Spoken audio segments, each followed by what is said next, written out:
dari Banda Aceh, Birun, Aceh Tengah, Bener Meriah, Gayo Luas, dan Aceh Tenggara yang saya muliakan. Selamat datang kembali di Kota Banda Aceh.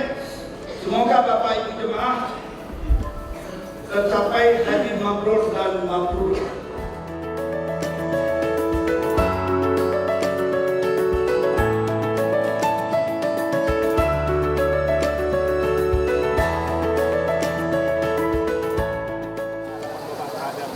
Para jemaah haji yang sudah tiba di tanah air.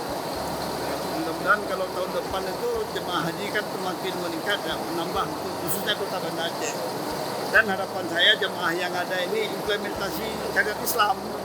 Jadi supaya bisa ngikut kita syiar Islam yang sudah diterapkan di Banda Aceh, khususnya dalam pelaksanaan sholat keliling masjid nih, supaya bisa ikut 5 sajadah fajar untuk ikut mengembangkan memakmurkan masjid di seluruh Kota Banda Aceh.